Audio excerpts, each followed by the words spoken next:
Movie की शुरुआत में हमें बताया जाता है कि ये मूवी एक सच्ची घटना पर आधारित है, जहां पर कि हमें बताया जाता है कि ऑस्ट्रेलिया में हर साल करीबन 30,000 लोगों की मिसिंग रिपोर्ट होती है, जिसमें से 90% लोग मिल जाते हैं, लेकिन बाकी के 10% लोगों का कुछ भी पता नहीं चलता। इस मूवी में हमें उन्हीं 10% लोगों के बारे में बताया जाएगा, किस तरह से वो लोग गुम हो जाते हैं और कहां पर जाते हैं, उनके साथ ऐसा क्या होता है जिसे कि गवर्नमेंट भी ढूंढ नहीं पाती। मूवी की कहानी स्टार्ट होती है ऑस्ट्रेलिया के ब्रूम सिटी से, जहां पर कि हमें 1999 का समय दिखाया जाता है। यहाँ पर हम बैन नाम के एक लड़के को देखते हैं, जो कि पुरानी सेकंड हैंड कार को खरीद रहा होता है, क्योंकि वो और उसके दो फ्रेंड लिज और क्रिस्टी ऑस्ट्रेलिया के वुल्फ क्रीक पार्क में टूर पर जाने वाले हैं, और वो इस टूर को कम पैसे और मस्ती भरे मूड में करना चाहते हैं। अब अगले दिन वो तीनों ही उस ट्रिप पे निकल जाते हैं, और जाते जाते उन्हें रात हो जाती है, और वो लोग हॉल्स क्रीक शहर में ही रात बिताते हैं। अब अगली सुबह होने पर वो लोग आगे बढ़ते हैं, और फिर कुछ दूर रास्ते पर चलने के बाद वो लोग EMU क्रीक पर रुकते हैं, जहाँ से कि बैन गाड़ी में डीजल भरवाता है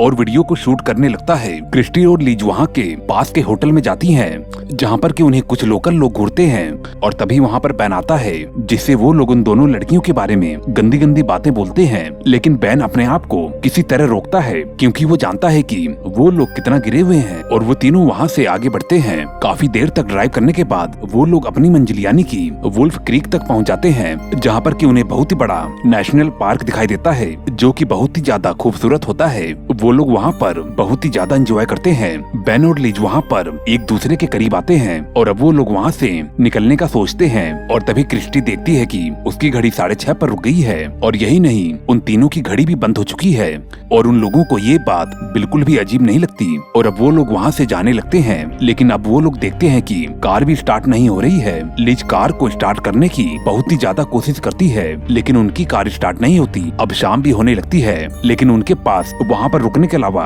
कोई और रास्ता नहीं रहता, क्योंकि वुल्फ क्रीक का वो पार्क बहुत ही ज्यादा बड़ा था, और जिससे पैदल ही वापस से नहीं जाया जा सकता। वो लोग वहीं पर ही कार के अंदर रात में आराम करने की सोचते हैं, लेकिन रात होने पर वो लोग देखते हैं कि उन्हें सामने से किसी कार के आने की लाइट दिखाई दे रही है, जो कि उनके पास आकर रुकती है, और जिसमें से मिक नाम का एक आदमी निकलता है और कहता है कि वो इस डेजर्ट में फंसे हुए लोगों की हेल्प करता है, और वो उनके कार को खोलकर चेक करने लगता है, और वो बताता है कि वो इस कार को फिक्स कर सकता है, लेकिन उसके लिए उसे कुछ टूल्स लगेंगे, जो कि उसके घर पर है। अब वो तीनों लोग मिक के साथ जाने के लिए रेडी हो जाते हैं, और मिक उनकी गाड़ी को टॉय कर लेता है। अब वो सभी लोग मिक के घर की तरफ बढ़ते हैं, क्योंकि उनके पास कोई और ऑप्शन नहीं था। इस वजह से वो उस अजनबी के साथ जाने लगते हैं। अब बहुत देर तक चलने पर भी वो देखते हैं कि उस अजनबी का घर अभी तक नहीं आया, और तब उन्हें थोड़ा डर लगता है। अब कुछ दूर और चलने पर वो लोग मिक के घर पहुंच जाते हैं, और वो देखते हैं कि मिक के घर पर बहुत ही सारी गाड़ियां खड़ी हुई हैं। उन्हें लगता है कि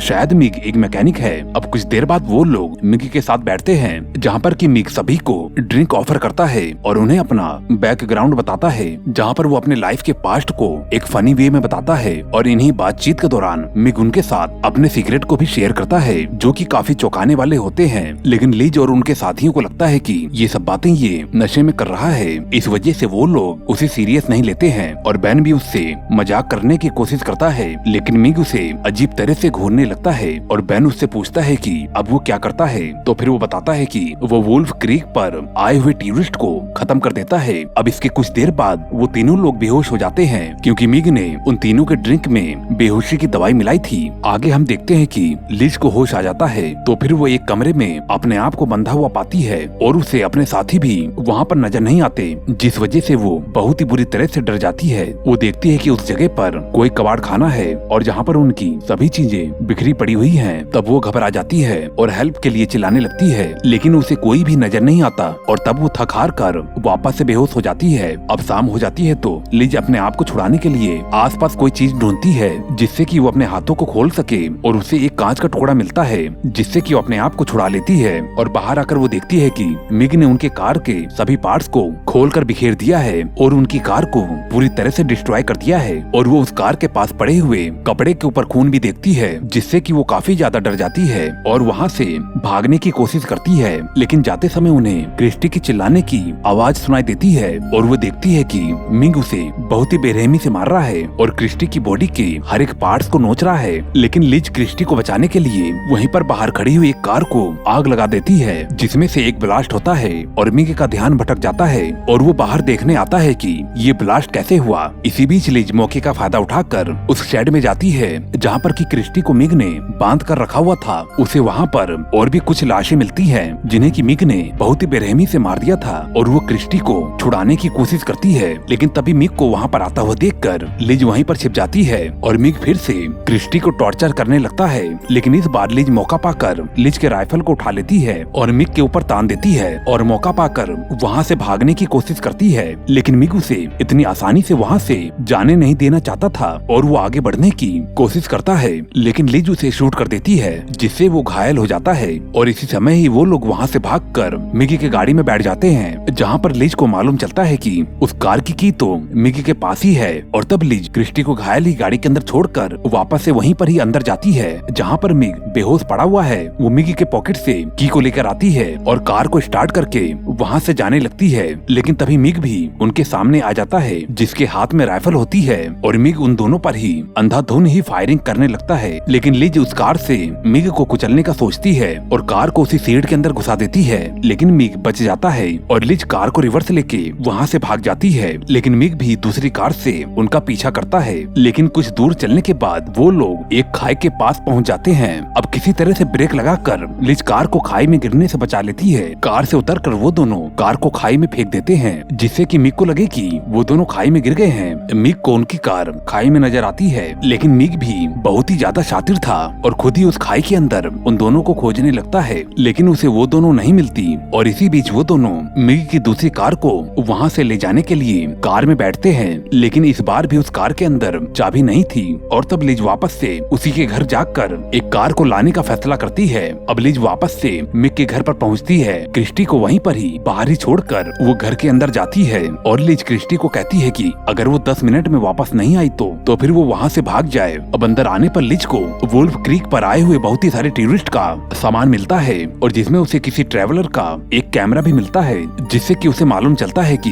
मिग उन लोगों को मदद के बहाने से उनको अपना शिकार बनाता है। और उसे वहाँ पर बेन का कैमरा भी मिलता है और जिसमें वो देखती है कि मिग उनका पीछा यू क्रीक से ही कर रहा था। अब वो उसके गैराज में जाती है जहाँ पर कि उसे बहुत ही सारी कार मिलती है। मिग के गैराज से लिए हुए चाबी के गुच्छे को एक एक करके वो कार के अंदर चेक करती है और उनमें से एक कार स्टार्ट हो जाती है, लेकिन वो देखती है कि उस कार के अंदर पीछे मिग भी बैठा हुआ है जो कि लिज के ऊपर एक चाकू से अटैक कर देता है, जिससे कि लिज बहुत ही बुरी तरह से घायल हो जाती है। लेकिन फिर भी वो किसी तरह से वहाँ से भागने की कोशिश करती है, लेकिन इस बार मिग उसके ऊपर अटैक करता है। इस अटैक में लिज के हाथों की उंगलियां कट जाती हैं और मिग उसके दोनों पैरों को काट देता है ताकि वो कहीं पर भी भाग ना पाए। और अब यहाँ पर लिज को अंदर गए हुए बहुत ही देर हो जाती है, तो फिर अब क्रिस्टी उसका और वेट नहीं करती और वहाँ से भाग जाती है और भागते भागते उसे सुबह हो जाती है और वो एक हाईवे पर पहुँचती है जहाँ पर वो कुछ दूर तक भागने पर बहुत ही बुरी तरह से थक जाती है और वहीं पर ही सड़क के ऊपर बैठ जाती है। अब जहाँ पर उसे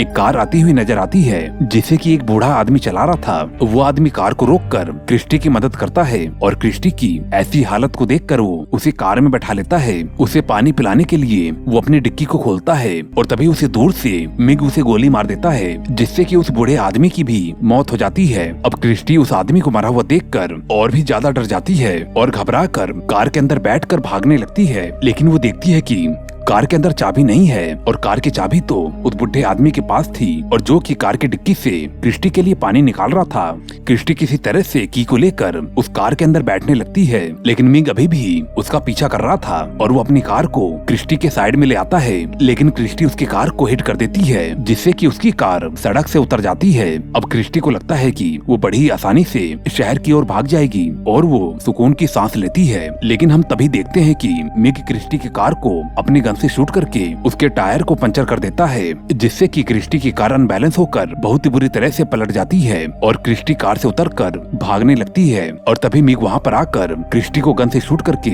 उसे मार देता है और उसकी बॉडी को कार के अंदर रखकर कार को आग लगा देता है। वहीं हमें दूसरी तरफ दिखाया जाता है कि बेन अभी भी जिंदा है और वो अपने आप को किसी तरह से आजाद कर लेता है और वहाँ से भाग जाता है और वो भागते भागते काफी ज्यादा थक जाता है क्योंकि वो बहुत ही ज्यादा घायल था। इस कारण से वो वहीं वहीं पर ही बेहोश होकर गिर जाता है। अब अगली सुबह एक कपल ट्रैवलर वहाँ से गुजर रहे होते हैं, जो कि उसे कार में बैठाकर ले जाते हैं और बैन को एम्बुलेंस की मदद से हॉस्पिटल पहुंचाया जाता है। और इसी के साथ ही ये मूवी यहीं पर ही एंड हो जाती है। मूवी के लास्ट सीन में हमें फिर से बताया जाता है कि बैन के मदद के बावजूद भी पुलिस लिज और क्रिस्टी को ढूंढ नहीं पाई, क्योंकि पुलिस ने अपना काम अच्छे से नहीं किया था। हालांकि बैन ने भी पुलिस को सही जानकारी नहीं दे पाया था, क्योंकि उसे नहीं मालूम था कि मिग कहाँ पर रहता है। और इसी के साथ ही फाइनली ही ये मूवी यहीं पर ही एंड हो जाती है। दोस्तों, इस मूवी का अगला पार्ट भी है। अगला पार्ट देखने के लिए चैनल को जरूर सब्सक्राइब कर लें और अगर वीडियो पसंद आई हो तो कृपया करके लाइक जरूर कर देना। मैं मिलता हूँ आपको अगली वीडियो में। Okay, bye.